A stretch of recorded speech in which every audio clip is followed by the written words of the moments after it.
Le 4 quarts politique de la semaine, l'émission hebdomadaire du dimanche matin qui vous aide à décrypter, à analyser, à approfondir l'actualité de la semaine avec nos intervenants. Michael Darmon, chef du service politique à Europe 1, Laetitia Krupa, spécialiste de communication politique, Michel Onfray, philosophe, qui nous rejoindra tout à l'heure pour parler de son livre « L'art d'être français », paru aux éditions de l'Observatoire. Et on va commencer, Michael Darmon, bonjour. Bonjour. Merci d'être avec nous. Laetitia Krupa, bonjour. Bonjour. On va donc commencer par la situation politique en France. Nous sommes à quelques semaines des régionales, le 20 juin prochain et un peu moins d'un an des présidentielles. Il y a des politiques qui sont candidat aux deux.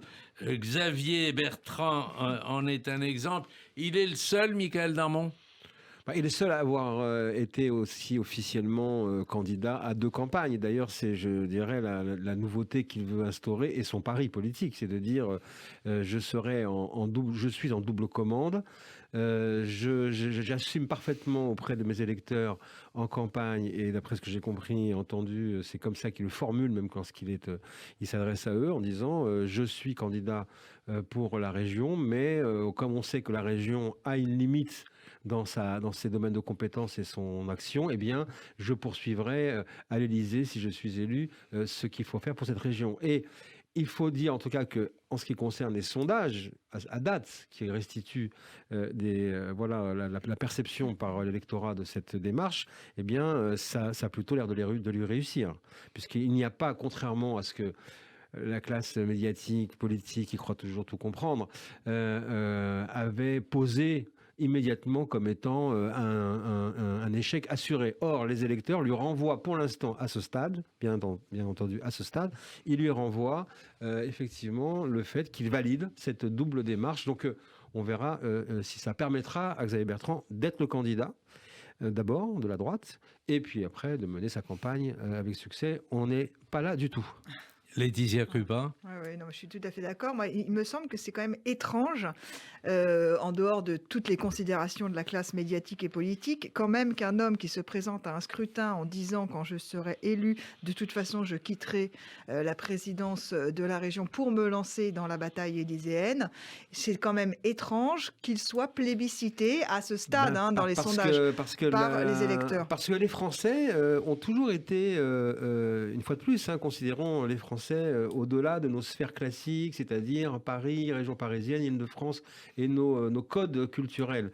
Quand vous allez dans la France, sur tous les territoires, ce qu'on appelle la France profonde, eh bien, les Français sont, je dirais, flattés d'avoir quelqu'un de chez eux qui est au plus haut, au sommet. Les électeurs français ont toujours validé le fait que Jacques Chaban-Delmas soit un maire à la fois de Bordeaux et soit au sommet de l'État. Ils ont toujours validé que Alain Juppé le soit également. Puisqu'il partira. Non, mais c'est pas tant de partir. Ils s'imaginent, ils comprennent, parce que on sait bien qu'à chaque élection, maintenant, il y a un rapport différent sur l'élection.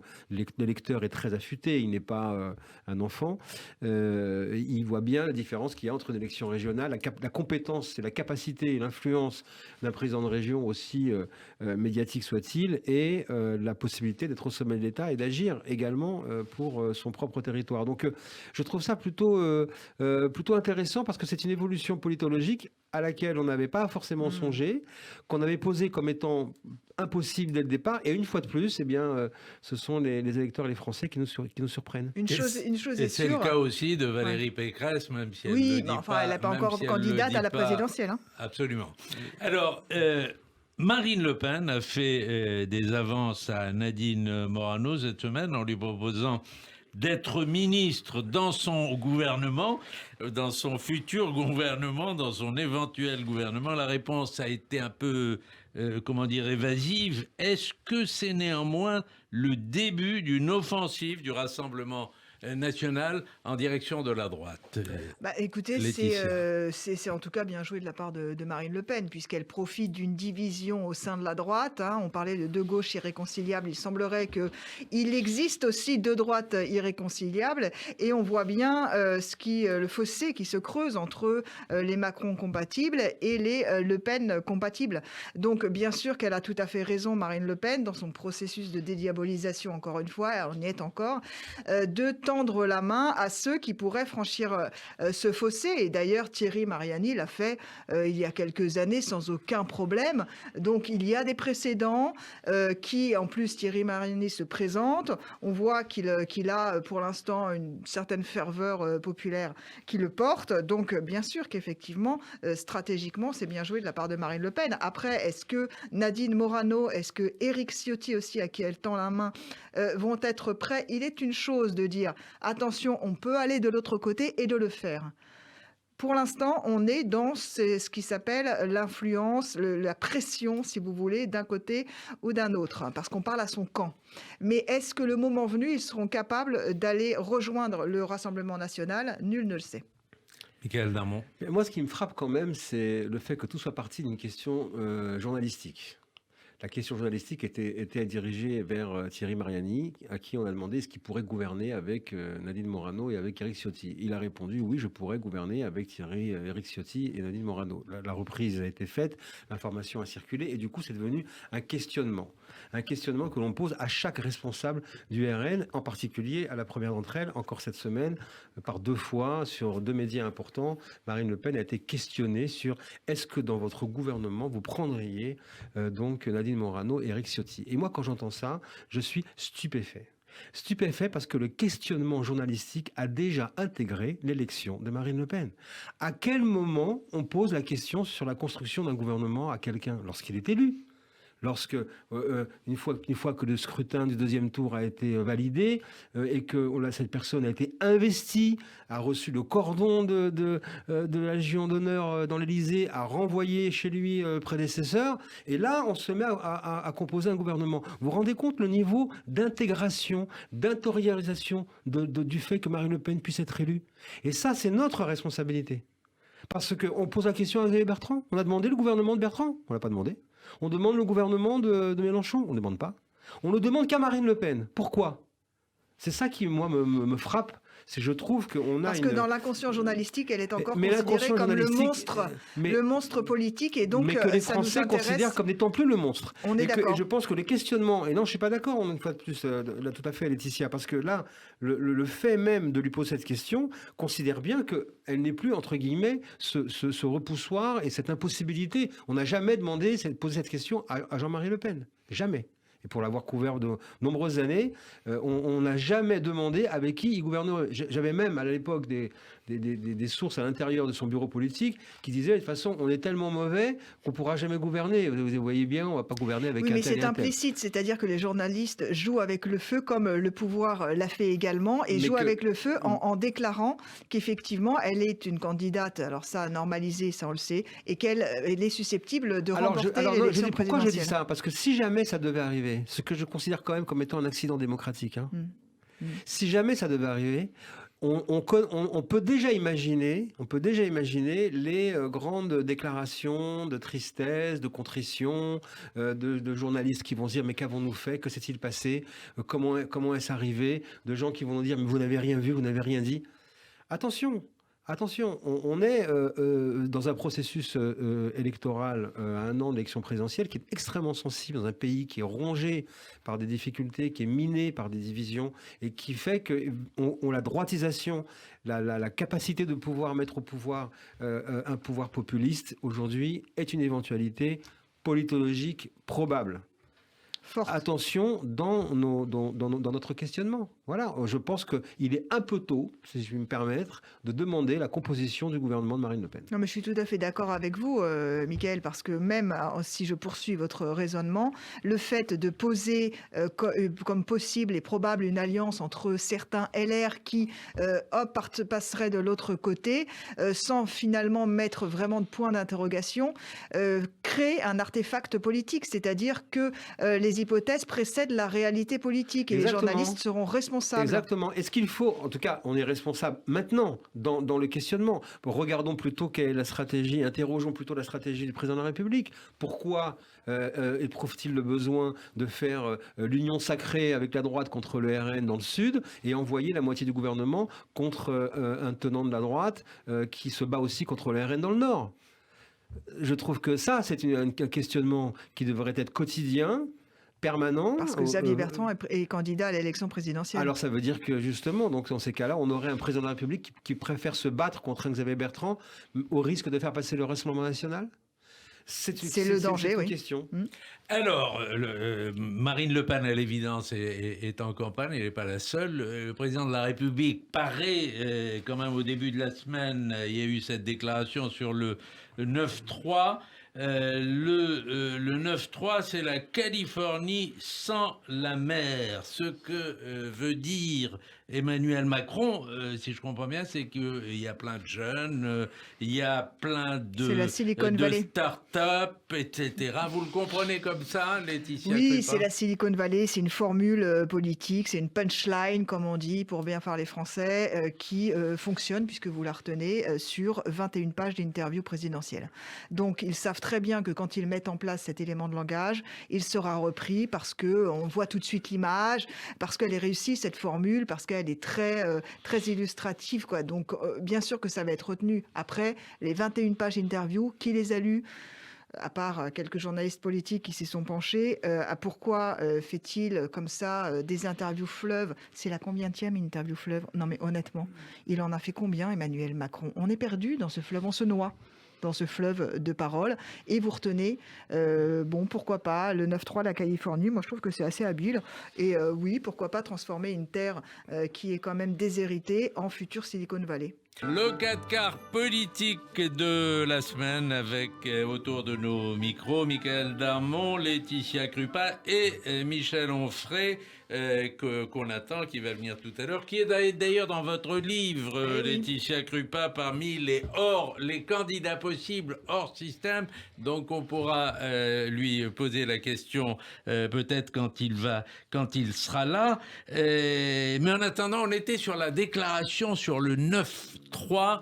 Et comment vous comprenez cette déclaration du président de la République ? Bon, c'est effectivement la bonne formule qui est trouvée pour essayer d'englober, une fois de plus, et de tirer par le haut le département qui est quand même le plus pauvre de l'Île-de-France, celui qui a quand même le taux de chômage le plus important.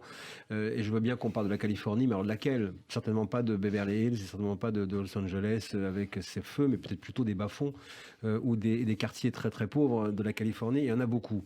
Donc ça rappelle évidemment, c'est la référence permanente d'Emmanuel Macron à ses premiers de cordée, à cette théorie du ruissellement qui veut que tous les problèmes sociaux se règlent par le règlement du problème économique et que quand il y a du travail, tout le reste se règle derrière. Et qui est en contradiction, je dirais, avec, au fond, le propos principal de cette démarche dans Zadig, la revue d'Éric Fotorino. Effectivement, c'est 21 pages d'entretien sur sa France à lui, sa carte géographique intime, ses lieux, à la Haute-Pyrénées, Marseille, Paris. Et on a comme ça une ode au paysage de France, au château, aux cours d'eau, aux paysages, qui rappelle un peu au fond ce que faisait Mitterrand lorsqu'il voulait montrer qu'il était un peu le président de l'humus, le président de la France, et qui s'inscrit, puisque c'est quand même l'année des 40 ans de l'élection de François Mitterrand, je trouve dans un bréviaire assez mitterrandien. Premier mandat de Mitterrand, c'était changer la vie. Deuxième mandat, c'était la France unie. Macron, révolution. Il a voulu changer la France, il a voulu changer le système. C'était compliqué, les réalités du pouvoir, les crises, celle des Gilets jaunes en particulier qu'il a déclenché. D'ailleurs, c'est pas pour rien qu'il revient très longuement, parce qu'il sait parfaitement qu'il en est l'instigateur. Et deuxième mandat, la France unie, j'ai découvert, je suis président du terroir. Il y a quelques mois, j'en parlais avec un responsable de l'image présidentielle et des discours à l'Élysée, et il me disait, on a un problème, on a un échec, on n'a pas réussi à ancrer Emmanuel Macron dans un territoire.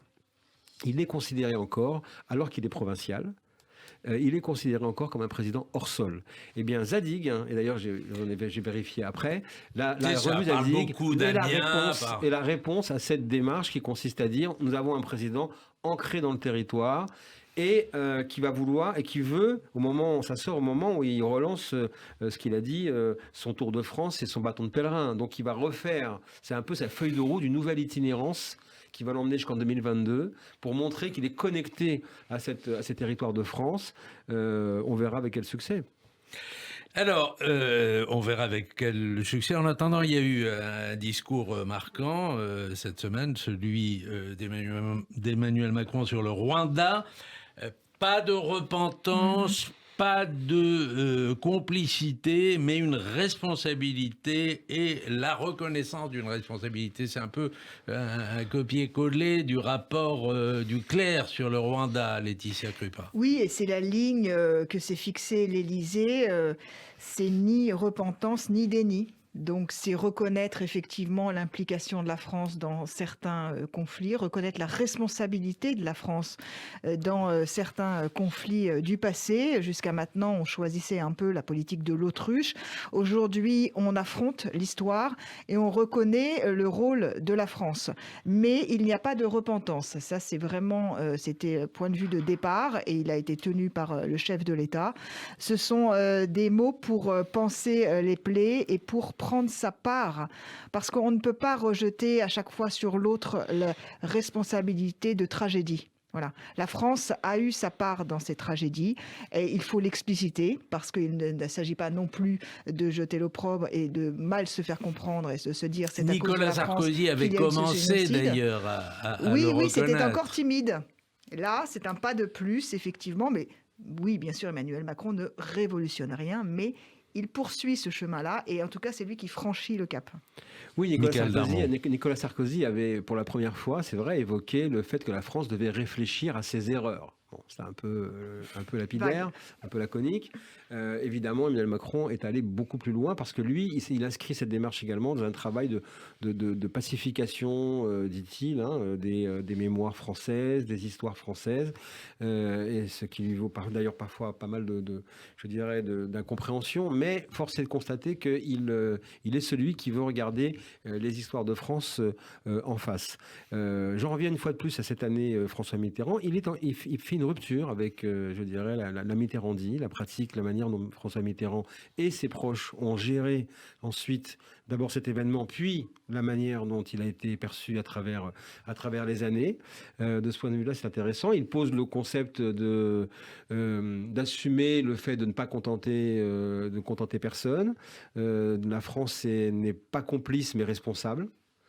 C'est une martingale qu'on a pu connaître dans d'autres moments d'histoire et dans d'autres parties du monde, quand il a fallu juger ce qui s'était passé dans certains endroits. Je dirais qu'il a aussi envoyé un signal contemporain aujourd'hui, lié vraiment à l'actualité et les enjeux d'aujourd'hui très importants. Dans son discours, il a épargné l'armée. Et vu l'état en ce moment des relations entre Emmanuel Macron et l'institution militaire, le message n'est pas anodin. Il a explicitement dit dans son discours le visage de la haine n'avait pas le visage de la France ni de ses militaires. Il met les responsabilités au niveau politique. Et donc, ce qui est juste, mais il le dit. Obéissent aux politiques. Bien entendu, mais dans le contexte dans lequel on est en France, éruptif entre les relations entre le président de la République et les militaires, qu'on sait très compliqué depuis le début du mandat, et encore avec la nouvelle récente tribune de militaires qui le mettent en cause sur sa politique en France et en Afrique. De ce point de vue-là, il envoie aussi un espèce de sous-message en disant... là-dessus, je ne vous incrimine pas et voyez bien que je ne suis pas aussi mal disposé à votre égard que certains peuvent en tout cas le penser. Il y a aussi cette convocation de l'ambassadeur de France en Israël par le ministère israélien des Affaires étrangères en réaction aux déclarations de Jean-Yves Le Drian sur le risque d'apartheid s'il n'y a pas un État palestinien. Il a été un peu fort quand même, Jean-Yves Le Drian, Michael Darmon. Il était plus qu'un peu fort. C'est même un mot très fort, parce qu'évidemment, personne n'entend le mot risque, tout le monde entend le mot apartheid, c'est évident. Et surtout, c'est étonnant, parce qu'à quel point ça renvoie un système qui n'est pas comparable Ça fait longtemps, hein, il n'invente pas la poudre, ça fait bien longtemps que certains veulent absolument comparer ce qui se passe, la situation dans les territoires palestiniens, occupés, libérés, autonomes, chacun choisira comme il veut, mais et la situation de l'apartheid telle qu'elle avait été connue pendant en Afrique du Sud pendant l'apartheid. L'apartheid était un système législatif complet qui instaurait par loi, par force de loi, la séparation jusque dans les magasins, les autobus, les toilettes publiques, entre les noirs et les blancs. Pardon, mais on n'est pas du tout dans cette configuration-là. C'est ce que dit d'ailleurs, c'est ce que dit Israël en réagissant, en disant c'est totalement déconnecté de la réalité. Tout simplement, avant d'éventuellement être ému, énervé, agacé, c'est d'abord pas vrai. Après, on peut s'interroger sur pourquoi on utilise un mot pareil à ce stade et venant cette personnalité, dans cette période. Bien évidemment qu'il y a un message à l'égard de la gauche française qui, elle, ne s'embarrasse pas de considération des nuances sur un terrain où il vaudrait mieux regarder les choses avec un peu de distance. Ça, c'est de ce point de vue-là, bon, c'est réglé. Il y a une phraséologie de la gauche française sur le conflit israélo-palestinien, israélo-arabe, qui est souvent déconnecté de la réalité. Il y a, je pense, une sorte de frustration de la France d'être totalement déconnectée des accords d'Abraham, qui sont l'évolution géopolitique majeure, qui met la question palestinienne de côté, et c'est d'ailleurs la raison pour laquelle on a assisté à ce à quoi on a assisté récemment avec le Hamas, qui est une volonté de revenir sur le devant de l'agenda, parce que les pays arabes eux-mêmes ont déclaré et assumé qu'ils considéraient que la question palestinienne n'était plus une question préalable à un règlement avec Israël. Donc, vous voyez, ils avaient toute une mutation en ce moment géopolitique qui crée des tensions et qui laisse partir des mots qui n'ont rien à voir avec la réalité. Moi, ce que j'entends, bien sûr que apartheid sonne aux oreilles très fort et heurte les oreilles, mais ce que j'entends, c'est aussi que la solution à deux États revient sur la table, et elle revient bien sûr via la France, dans la voix de Jean-Yves Le Drian, mais surtout depuis les États-Unis, c'est-à-dire Absolument. que Blinken... Qui sont beaucoup plus importants en la matière. Bien sûr, quand il est arrivé, Blinken, il est arrivé avec ça dans sa besace, en disant que l'urgence était bien sûr de maintenir la trêve et de maintenir l'équilibre en Israël pour le moment, puisqu'il y a eu cette guerre, c'est clair, mais qui a eu lieu il y a vraiment très peu de temps, mais que quand même l'objectif ultime était de remettre sur la table cette proposition à deux États oubliée par Donald Trump. C'est-à-dire que l'administration Biden change de logiciel. Mais alors, tout à l'heure, on parlait de la responsabilité journalistique. Maintenant, revenons à celle aussi des politiques, qui est quand même pas anodine. Une fois qu'on a dit cela, très bien, avec quel interlocuteur ? Avec ils remettent le Fatah au milieu, justement. Le Fatah, je suis d'accord avec vous, mais en tout cas, c'est la volonté américaine. Le Fatah est dans une faiblesse insigne. Mahmoud Abbas n'existe pas. D'ailleurs, en Cisjordanie, c'est là où le Hamas fait des scores importants, parce que justement, il est affaibli. Yasser Arafat, qui a été très longtemps dans l'action terroriste, a fini par reconnaître l'État d'Israël, a fini par annuler dans la charte de l'OLP la volonté de la destruction de l'État d'Israël, et s'est retrouvé à serrer la main à Rabin et Pérez. On ne voit pas comment le Hamas est capable de faire cette démarche-là. C'est impossible. Le 4 quarts politique revient avec Michel Onfray pour son livre L'art d'être français. Michel Onfray, bonjour. Bonjour. Je vous présente Michael Darmon et Laetitia Krupa. Et on va parler beaucoup de votre livre et ensuite il y aura peut-être une question pour chacun, d'autant que Laetitia Krupa, je ne veux pas vous énerver, mais elle a fait un livre où elle fait la liste des candidats possibles hors système et vous y êtes. Mais je vous rassure, on parle d'abord de votre livre. Avec toute une partie philosophique sur laquelle je voudrais qu'on commence. Comme c'est un livre de transmission, on y trouve tous ceux que vous placez haut et qui vous ont aidé à réfléchir.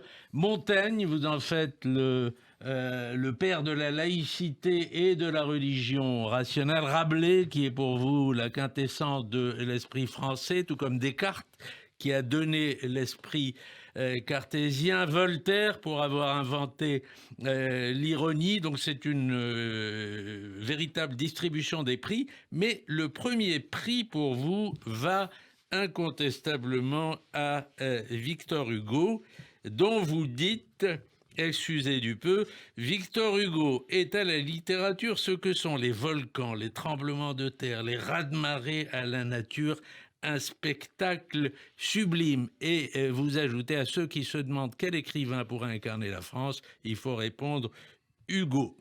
Vous vous identifiez aussi à Victor Hugo? Ah non, sûrement pas. Non. Enfin, comparaison n'est pas raison, il faut garder la mesure. Non, c'est un géant, pas seulement du siècle, de l'histoire de la littérature française, mais tout est gigantesque chez lui. Donc dès qu'il touche à un genre, la poésie, le roman, le théâtre, le pamphlet politique, enfin, il est à la hauteur à chaque fois. Et sa vie aussi est assez romanesque. Puis c'est un poète qui est capable de mettre 1 million de gens dans la rue derrière son cercueil, c'est quand même quelque chose de singulier pour l'histoire de France. Jean-Paul Sartre, que vous n'aimez pas, a mis beaucoup de monde dans la rue. Je sais pas, j'ai pas le comptage en tête, mais on peut... Je crois qu'il y avait 100 000 aussi, mais... Oui, voilà. Oui.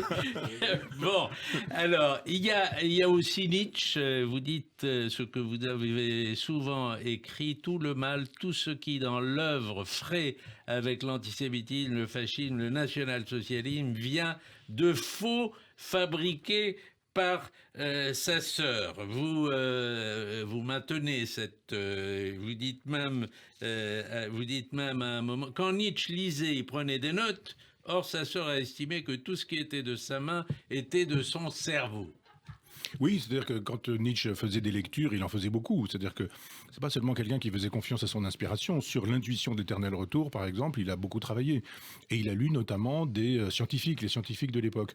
Donc il prenait des notes et des notes et des notes, probablement dans des chemises, des fichiers, enfin qu'il tenait à l'époque. Et quand il est mort, sa sœur a estimé que puisque c'était écrit de sa main, c'était de lui. Mais il y a une quinzaine de citations de Tolstoï et qui sont reprises telles quelles dans La volonté de puissance, qui est un livre qui n'existe pas. La volonté de puissance a été fabriquée par sa sœur qui, elle, pour le coup, était antisémite, mariée à un antisémite notoire, et qui, elle, était et l'amie de Mussolini et l'amie également d'Adolf Hitler. Donc Nietzsche tombe fou en 1889, il meurt le 25 août 1900, il n'est pas suspect d'avoir soutenu quelques totalitarismes du XXe siècle. En revanche, sa sœur, oui, elle a été franchement active, elle a offert d'ailleurs une canne à pommeau qui avait appartenu à son frère, à Adolf Hitler. Et il a voulu absolument confondre l'anti-judaïsme de Nietzsche avec un antisémitisme, ce qui n'est pas évidemment la même chose. Ce que Nietzsche reprochait au christianisme, c'était sa partie judaïque avec saint Paul.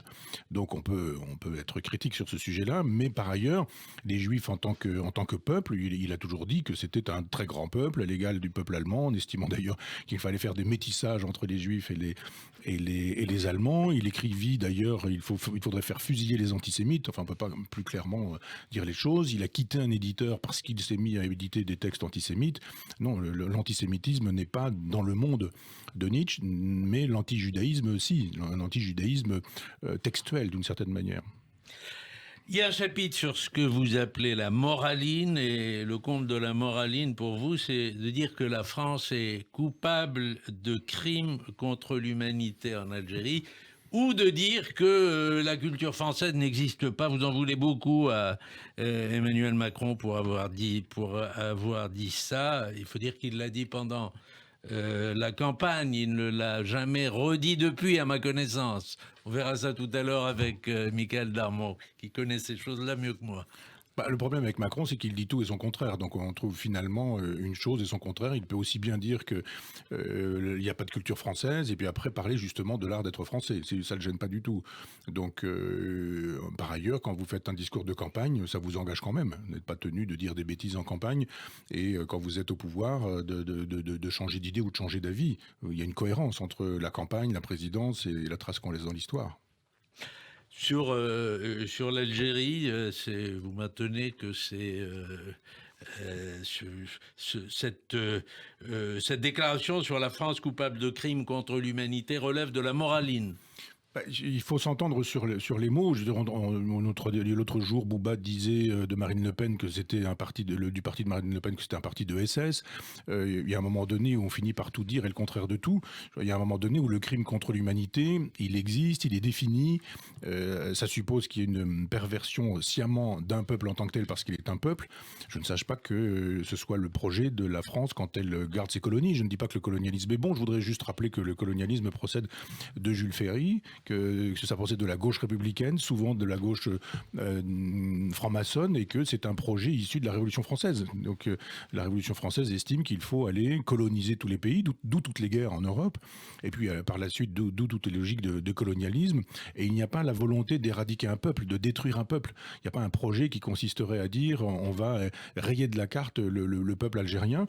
Il y avait le projet d'apporter les lumières. Alors moi, je ne souscris pas à ça aujourd'hui, mais avec le recul, en disant nous avons la science infuse, nous sommes dans une logique universaliste et nous venons leur apprendre à lire, à compter, à penser, la bonne religion, les bonnes manières, les bonnes façons d'être et les bonnes façons de faire. Simplement, si on a un regard un peu long, un peu large, un peu comme Fernand Braudel nous y invitait, c'est-à-dire vraiment en considérant les longues distances, l'histoire de l'humanité est faite de ça. C'est-à-dire de guerre, de massacres, de destruction. On n'a pas attendu le XXe siècle pour trouver des horreurs. Je rappelle que Gengis Khan, par exemple, ou Tamerlan étaient connus pour faire des pyramides de crânes de leurs ennemis. Et que les musulmans, par exemple, ont ravagé les hindouistes et qu'il y a eu 8 millions de morts avec les batailles de l'Hindu Kush, et que tout ça suppose quand même qu'on fasse un peu d'histoire et qu'on arrête d'avoir le nez uniquement dans notre petite histoire avec une appréhension purement idéologique. Si on veut voir la guerre d'Algérie dans une pure logique idéologique, justement avec la moraline, le bien, le mal, les gentils et les méchants, alors on va pas faire de l'histoire, là, c'est sûr, on va faire de la mythologie.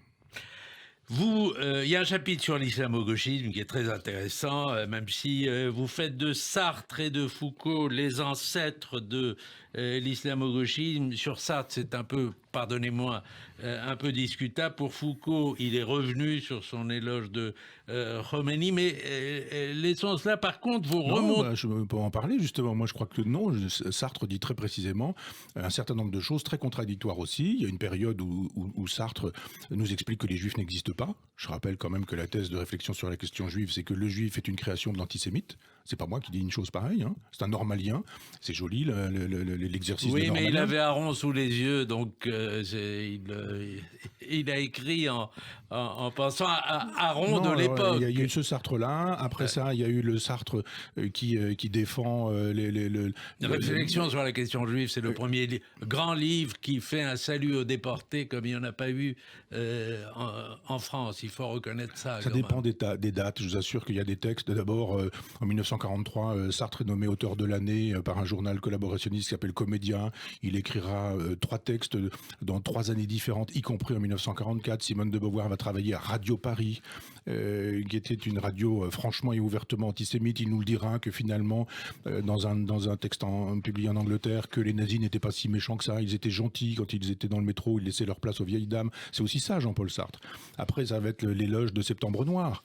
Après, ça va être la découverte des Juifs avec Béni Lévy. Donc, Sartre, il a changé d'avis sur pas mal de sujets. Alors, ça dépend du Sartre qu'on sollicitera. Quant au Foucault, je ne sache pas qu'il soit jamais revenu sur ce qu'il a dit dans le Corriere della Sera concernant l'ayatollah Khomeini, dont il estimait que c'était une chance, puisque c'était le retour du spirituel en politique. Par contre, là où on peut vous rejoindre totalement, c'est que vous remontez à l'affaire Salman Rushdie. C'est le début de la bascule pour vous ? Oui, moi j'étais jeune auteur et je me souviens chez Grasset, et je me souviens très bien qu'il y avait la police qui était à l'entrée de la maison d'édition parce que tous les éditeurs étaient menacés et que rien n'a été fait pour soutenir Salman Rushdie, rien. C'est-à-dire on aurait très bien pu, internationalement, avoir une riposte, une réponse. Est-ce que nous avons rappelé nos ambassadeurs, par exemple ? Non, pas du tout. Est-ce que nous avons fait savoir que c'était un casus belli et que nous allions le traiter comme tel ? Pas du tout. C'est-à-dire on a laissé faire, on a juste dit, bon, on va protéger Salman Rushdie, on va se débrouiller. Et puis il y a quand même eu à l'époque des gens les sartriens du moment, qui disaient finalement qu'il avait bien cherché. C'était le début de l'islamo-gauchisme où on disait, après tout, ces versets sataniques, il était quand même pas obligé d'aller provoquer l'ayatollah Khomeini, qui lui lui, a attaqué ce livre sans l'avoir lu, puisqu'il n'était pas traduit dans une langue que pratiquait l'ayatollah Khomeini lui-même. Donc il y est allé par oui-dire quand il a fait sa fatwa.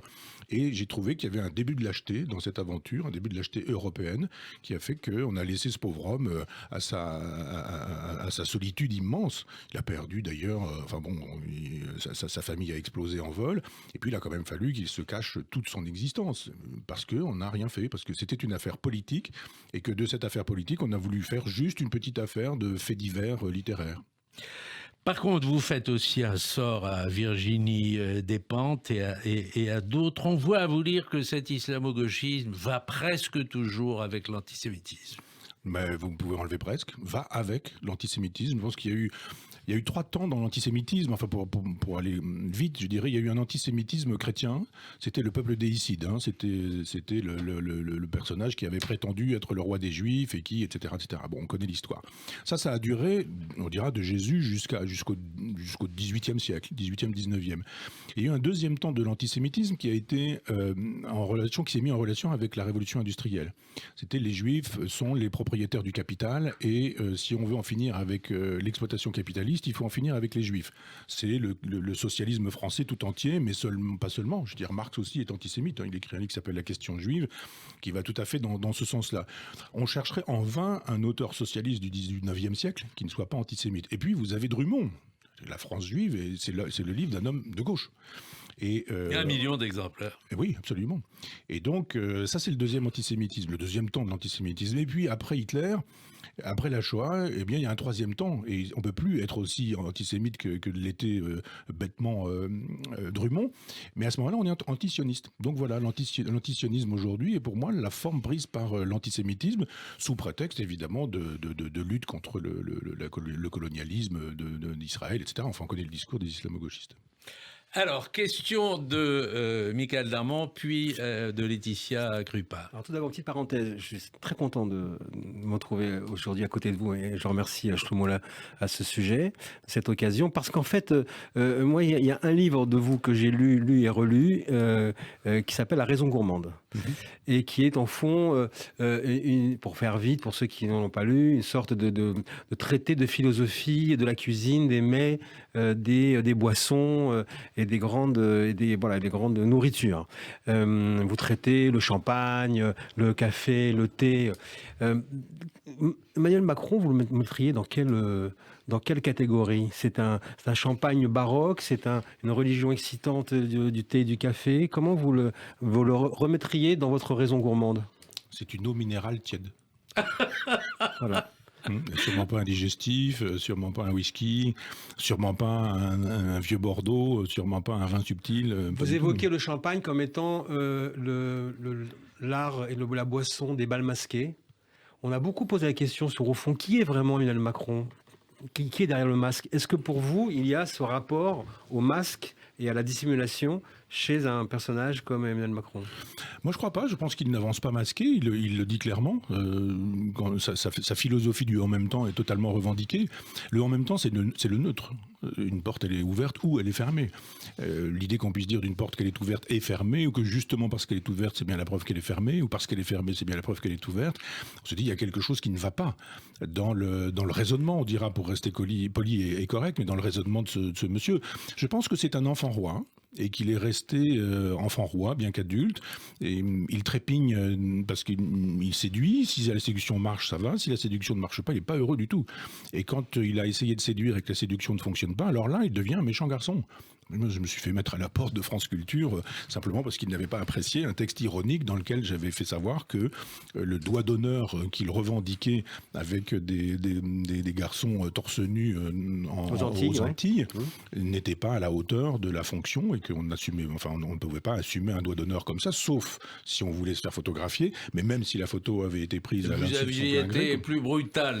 Pas du tout. J'avais filé la métaphore. Donc on m'avait dit que j'étais scatologique. Je suis désolé, mais enfin, ce doigt-là, je ne vais pas vous faire une phénoménologie du doigt d'honneur, mais il est quand même fait pour se mettre dans le rectum. Hein. Donc l'idée qu'on ait dit que j'étais scatologique, je dis excusez-moi, mais s'il avait fait un autre geste, j'aurais fait une philosophie de ce geste. Mais ce doigt-là, il est vraiment fait pour ça. Donc j'ai effectivement fait savoir qu'il y avait 5 doigts et que s'il y avait une petite philosophie des 5 autres doigts, on pourrait... Mais on n'a pas vu le reste. Hein. C'est-à-dire on a vu que je montrais la lune et on a regardé mon doigt pour le coup.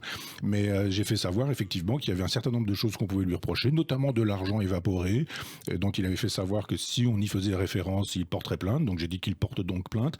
Le texte a été lu par 1 million de personnes dans les 2 mois. Et puis après, évidemment, j'ai été blacklisté. Alors, juste une dernière question aussi de ma part vous concernant et concernant votre trajet. Je vois que vous écrivez, je suis en train de le lire aussi en ce moment, L'art d'être français, mais j'ai aussi commencé à vous lire avec L'art de jouir. Entre le manifeste hédoniste et le manifeste quasi conservateur, qu'est-ce qui s'est passé avec vous ? D'abord, je pense comme conservateur ne me gêne pas, et je vois pas pourquoi. C'est pas forcément une question pour vous gêner, c'est une question pour comprendre. Non, c'est un mot qui me convient pas, mais si être progressiste, c'est lire Libération, dans lequel on fait l'éloge de la scatologie, de la zoophilie, de la pédophilie, non, je suis effectivement un conservateur. De fait, je suis pas de ce progressisme-là. Mais qu'est-ce qui s'est passé entre le fait Il s'est juste passé que la gauche a cessé d'être de gauche, d'une part, qu'elle est devenue ce qu'on voit aujourd'hui, quand effectivement Laurent Geoffrin laisse paraître des papiers dans lesquels on nous dit qu'il faut faire, c'est Béatrice Preciado qui écrit ce texte-là, qu'il faut faire la greffe des utérus parce qu'il ne faut pas que le sperme des blancs aille salir l'utérus des femmes et qu'il vaut mieux utiliser un certain nombre de sexualités alternatives, notamment la coprophagie, notamment la zoophilie, ça veut dire sodomiser son chien et manger les excréments de son partenaire, hein, quand même, pour ceux qui auraient besoin d'un décodeur, ou de nous faire récemment l'éloge d'un pédophile, ou encore le jour de l'anniversaire des femmes, enfin de la journée des femmes, faire témoigner un violeur pour nous expliquer que c'est un pauvre garçon, etc., etc. Si c'est ça la gauche, oui, je suis devenu conservateur. Ça, c'est sûr. Alors, question de Laetitia Krupa qui vient de faire un livre, La tentation du clown. Non pas qu'elle, à Dieu ne plaise, qu'elle vous fasse passer pour un clown. Mais bien sûr ce si, que vous n'êtes à l'évidence pas. À l'évidence pas. On peut déjà se contenter du titre pour comprendre ce qu'il dit.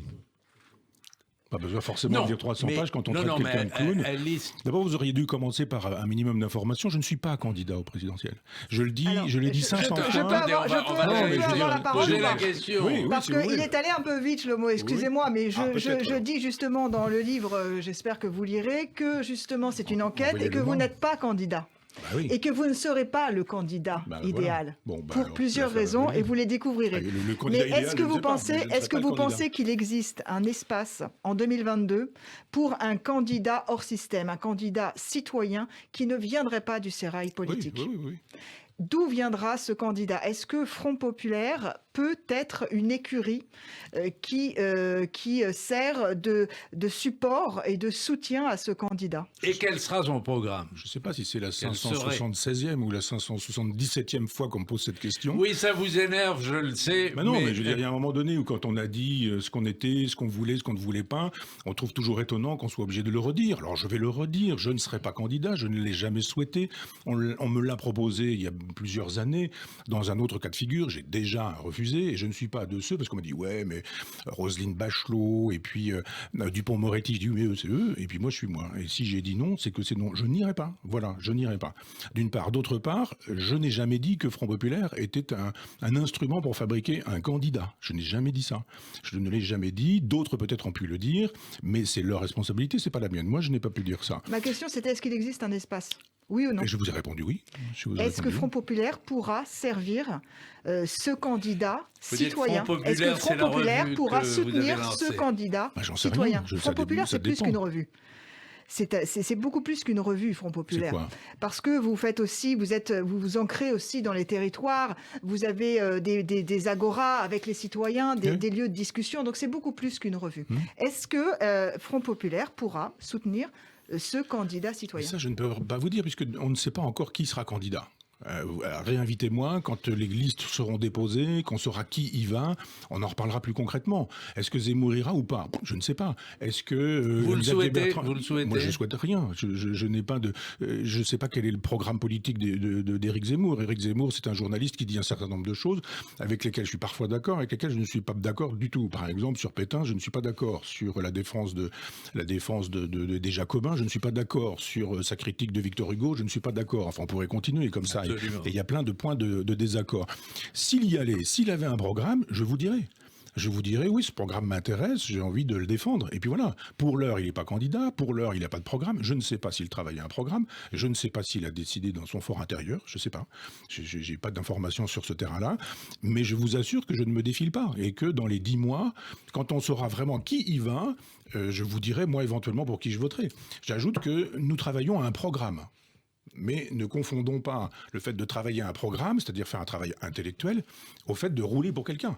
Je ne vais pas rouler pour Marine Le Pen, je ne vais pas rouler pour Nicolas Dupont-Aignan. Non, mais votre programme pourra servir et pourra peut-être inspirer le futur candidat citoyen. Il peut. Mais je ne vais sûrement pas voter pour soutenir Bigard, vous voyez. Quand on dit, voilà, il y a un certain nombre d'individus, on dit le professeur Raoult, Bigard et Onfray, par exemple. Je dis, enfin, d'où sortez... Pour l'instant, c'est le pouvoir, c'est le pouvoir qui donne ces noms. Hein. C'est le pouvoir, hein. C'est l'Élysée qui a sorti ces noms. Il donne pas le mien. Pas le vôtre. Ben voilà. Dernière question, Michael Darmon. Eh bien, à ce stade, moi, ce qui m'intéresse, c'est un petit peu de voir quel est votre regard sur ce mouvement, cette colère qui, on voit bien, reste encore, impressionne encore. Emmanuel Macron en parle beaucoup dans son entretien à la revue Zadig. Beaucoup de sociologues en parlent encore. Le mouvement des Gilets jaunes, est-ce que pour vous, c'est un mouvement bascule qui, pour la première fois, installe quelque chose en France et donne, au fond, prend l'allure d'une véritable, je dirais, révolte? J'écris, oui, vous avez raison. J'ai écrit un livre qui s'appelle Grandeur du petit peuple pour essayer de raconter au jour le jour. Donc parfois ça se répète parce qu'effectivement, 4 mois plus tard, on redit des choses qui ont pu être déjà dites. Il y a plusieurs moments. Pour moi, les Gilets jaunes, c'est d'abord le mouvement des ronds-points.